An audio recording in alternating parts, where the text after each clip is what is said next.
또 예수께서 건너편 가다라 지방에 가심에 귀신 들린 자 둘이 무덤 사이에서 나와 예수를 만나니 그들은 몹시 사나워 아무도 그 길로 지나갈 수 없을 지경이더라. 이에 그들이 소리질러 하나님의 아들이여, 우리가 당신과 무슨 상관이 있나이까? 때가 이르기 전에 우리를 괴롭게 하려고 여기 오셨나이까? 마침 멀리서 많은 돼지떼가 먹고 있는지라 귀신들이 예수께 간구하여 이르되 만일 우리를 쫓아내시려면 돼지떼에 들여보내주소서. 가라. 하시니 귀신들이 나와서 돼지에게로 들어가는지라 온 떼가 비탈로 내리달아 바다에 들어가서 물에서 몰사하더니 치던 자들이 달아나 시내에 들어가 이 모든 일과 귀신 들린 자의 일을 고하니 온 시내가 예수를 만나려고 나가서 보고 그 지방에서 떠나시기를 간구하더라. 오늘은 왕을 거부한 사람들이라는 제목으로 하나님의 말씀을 증거하겠습니다. 앞서 예수님께서는 자연과 질병들을 정복하시면서 이 세상에 참된 주관자가 누구이신지를 보여주십니다. 그리고 폭풍을 잠잠케 하시면서 던져진 질문이 있었습니다. 이가 어떤 사람인가? 그리고 예수님께서는 그 폭풍을 잠잠시킬 때 당신이 어떤 분이신지를 보여주셨죠. 오늘 본문도 이어서 예수님께서 어떤 분이신지를 우리들에게 알려주고 있습니다. 폭풍을 꾸짖으셨던 그분은 악의 세력도 내쫓을 수 있으신 분이셨습니다. 잔잔한 바다를 건너 예수님께서는 가다라 지방으로 가셨습니다. 이곳은 데가볼리 10개의 도시들이 모여있는 어떤 집합이었는데요. 그곳에서 이방인들이 많이 살고 있는 가다라 지방으로 가게 되셨습니다. 이곳은 로마의 문화가 가득한 곳이었고 우상 숭배가 만연한 곳이었습니다. 예수님께서는 이 이방 사람들이 가득한 곳으로 가셨습니다. 그리고 이 소식을 들었던 당시 사람들, 그리고 이 마태복음을 통해서 이 사건을 읽었을 유대인들에게는 이것이 굉장히 놀라운 일이었습니다. 당시 유대인들은 이방인들을 경멸하며 그들을 피해왔습니다. 뿐만 아니라 죽은 시체 때문에 부정하게 여겨졌던 그 공동묘지에서 심지어 귀신 들린 두 사람을 예수님께서 만나는 장면을 보고 많이 당황했을 것입니다.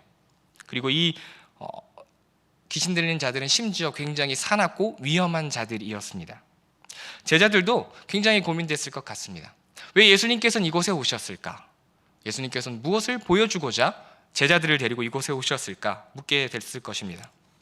예수님께서는 자신의 힘으로 자신을 절대로 구원할 수 없는 자들을 구원하시기 위해서 이 땅에 오셨던 것입니다.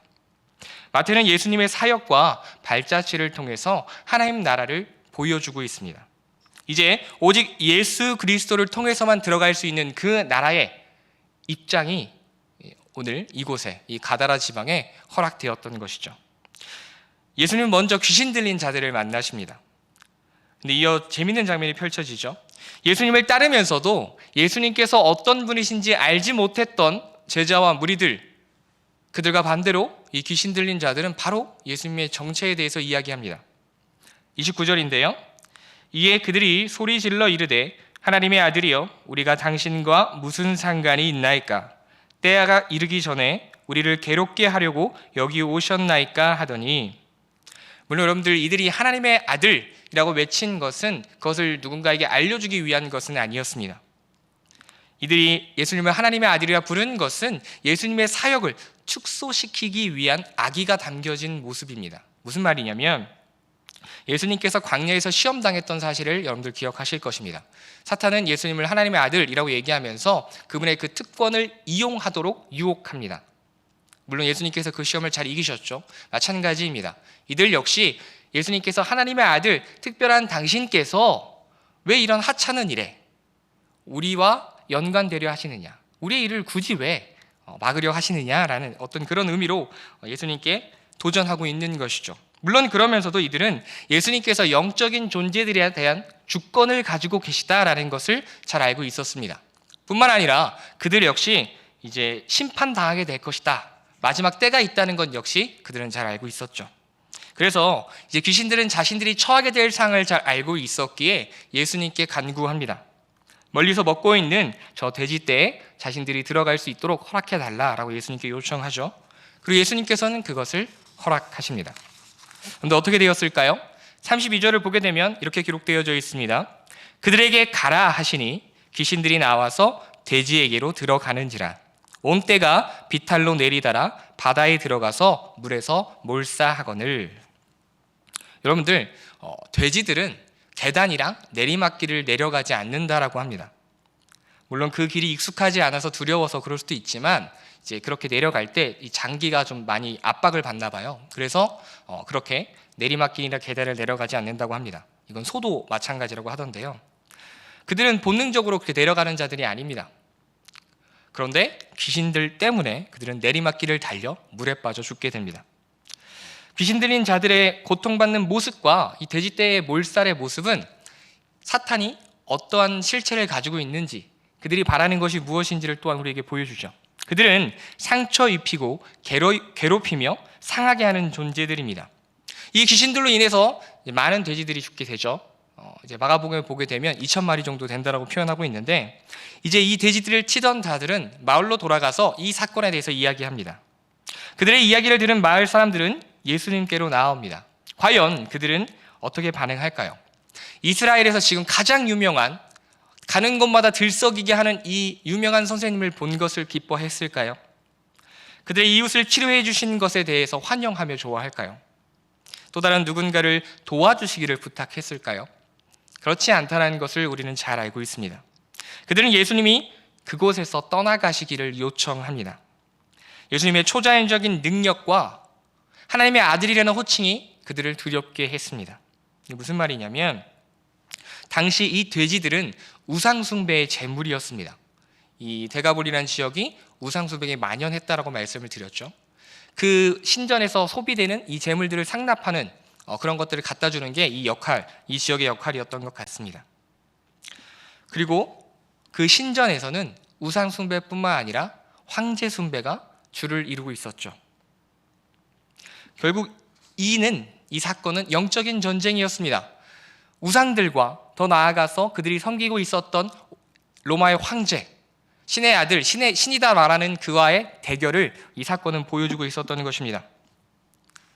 만약 이 돼지들의 몰살한 사건을 보고 다른 누군가가 이는 어떤 사람인가라고 물어본다면 이 사건을 본 사람들은 이렇게 대답했을 것 같습니다.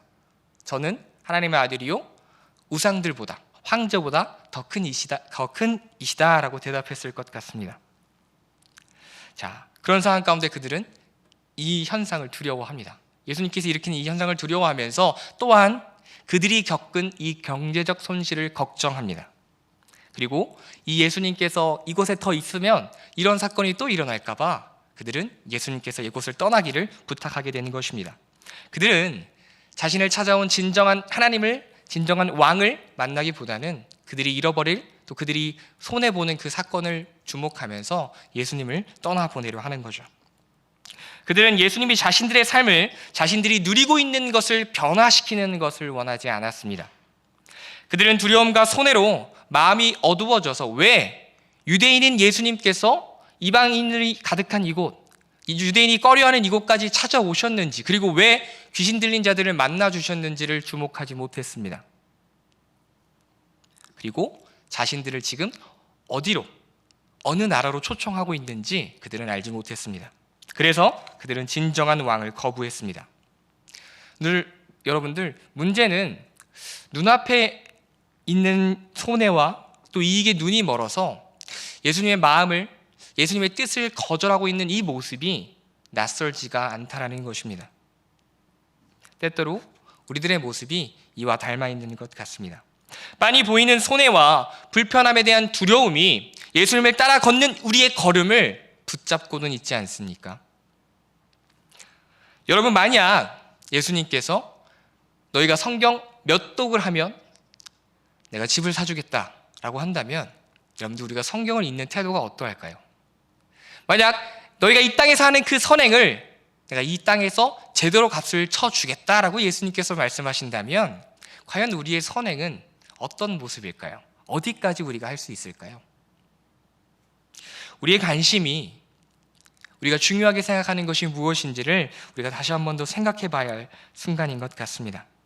우리의 진정한 소망이 정말 예수 그리스도시라면 그분의 통치가 이루어지는 하나님의 나라라고 한다면 오늘 우리는 어떠한 세상적 손해를 감수하더라도 예수 그리스도를 온전히 붙잡아야 할 것입니다.